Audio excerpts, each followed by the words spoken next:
Hi everyone, I am Kanishka Sharma and in this video we are going to discuss about the salivary secretion. Let us start with the salivary glands. There are two types of salivary glands, major salivary glands and minor salivary glands. There are three types of major salivary glands, parotid gland, submaxillary gland and sublingual glands. अब आप यहाँ पे देख पा रहे हैं कि diagram में पैरोटिड ग्लैंड्स जो हैं हमारे ईयर से थोड़ा सा नीचे प्रेजेंट होते हैं। सब मैक्सिलरी ग्लैंड्स जो हैं जो हमारी जो लाइन होती है जो कि मैक्सिला बोन से बनी हुई होती है उसके पीछे प्रेजेंट होते हैं और सबलिंगुअल ग्लैंड जो है हमारी टंग के फ्लोर पे ये प्रेजेंट होते हैं। अब पैरोटिड ग्लैंड से जो डक्ट निकलती है उसको बोलते हैं स्टेंसन डक्ट। सब मैक्सिलरी ग्लैंड से डक्ट निकलती है उसको बोलते हैं वाटरन डक्ट और सबलिंगुअल ग्लैंड से जो डक्ट निकलती है वो सबसे लार्जेस्ट होती है उसको बोलते हैं हम डक्ट ऑफ रिविनस।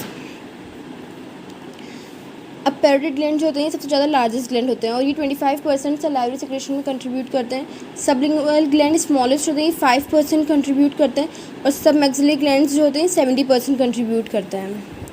अब आते हैं माइनर ग्लैंड्स पे। 5 तरह के होते हैं, lingual mucous gland, lingual serous gland, buccal gland, palatal glands and labial glands. Next is classification of salivary glands. तीन तरह का क्लासिफिकेशन होता है। सीरस ग्लैंड ये thin and watery saliva secrete करते हैं। म्यूकस ग्लैंड जो होते हैं thick and viscous saliva secrete करते हैं विद हाई म्यूसिन कंटेंट। और मिक्स ग्लैंड्स जो होते हैं ये सीरस और म्यूकस ग्लैंड्स दोनों के मिलके बने हुए होते हैं। Now structure and duct system of salivary gland. Salivary gland जो होते हैं मेनली असाइनर सेल्स से बने हुए होते हैं।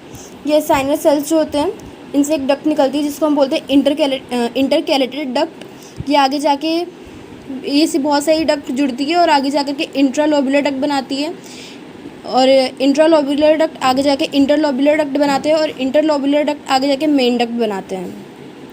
एसाइनस जो होता है ये दो तरह के सेल से मिलके बना होता है, सीरस सेल और म्यूकस सेल। ठीक है, अब हम लोग डेली जो होते हैं 1000 ml से लेके 1500 ml सलाइवा सिक्रीशन करते हैं पर डे पे। ठीक है, अब सलाइवा के फंक्शंस क्या क्या होते हैं। swallowing of food for preparation of food for swallowing।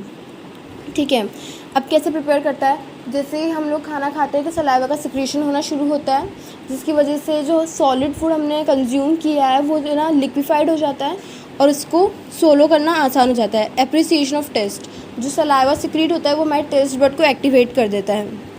Digestive function, saliva में डाइजेस्टिव एंजाइम्स प्रेजेंट होते हैं जो कि हमारे फूड को डाइजेशन में हेल्प करते हैं। सलाइवरी एमाइलेज ये कुक्ड स्टार्च को डेक्स्ट्रीन और माल्टोज में कन्वर्ट कर देता है। माल्टेज होता है माल्टोज को ग्लूकोज में कन्वर्ट कर देता है और लिंगुअल लाइपेज ये जो होता है मिल्क में जो फैट प्रेजेंट होता है उसको डाइजेस्ट करने में हेल्प करता है। नेक्स्ट आता है cleansing and protective function. Saliva जो होता है इसमें लाइसोजाइम्स होते हैं और ये हमारे माउथ को बैक्टीरियल फ्री, वायरल फ्री और दूसरे पैथोजन से प्रोटेक्ट करने में हेल्प करते हैं और जो भी हमारी फूड डेब्रीज होती है उनको भी रिमूव करने में हेल्प करते हैं।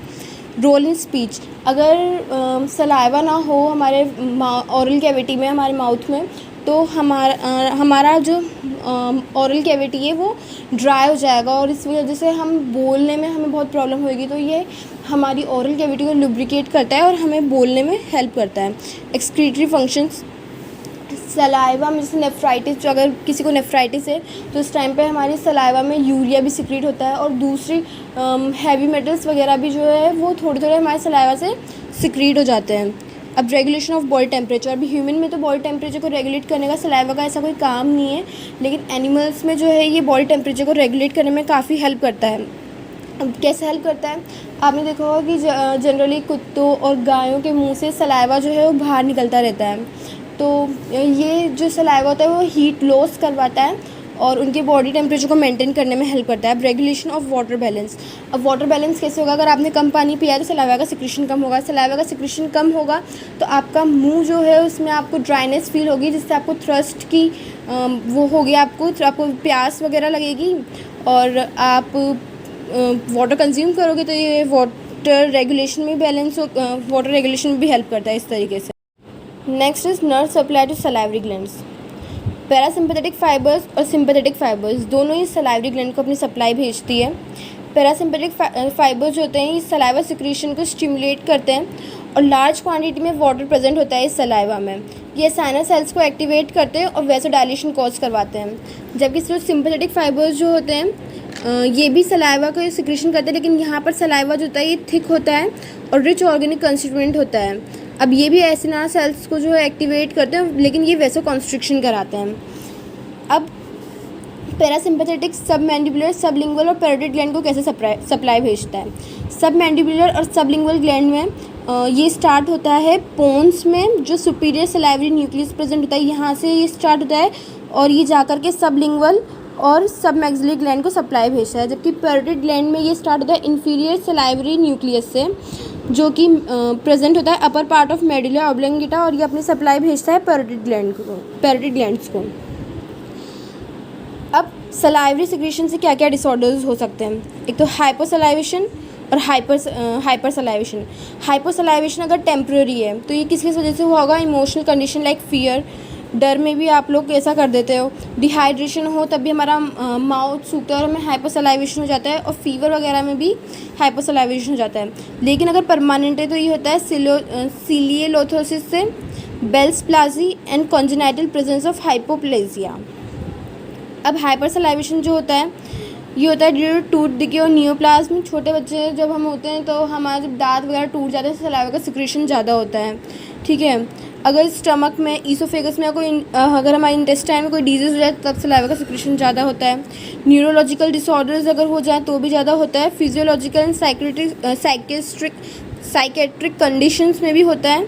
नोज़िया और वॉमिटिंग की अगर फीलिंग हो रही है हमें तब भी सलाइवा का सिक्रीशन ज़्यादा होता है। और अदर डिसऑर्डर्स जो हैं इसके वो है ज़ीरोथोमिया, ड्रूलिंग, कोडा tympani syndrome, paralytic secretion of saliva, augmented secretion of saliva, mumps और सजोग्रेन सिंड्रोम। Thank you.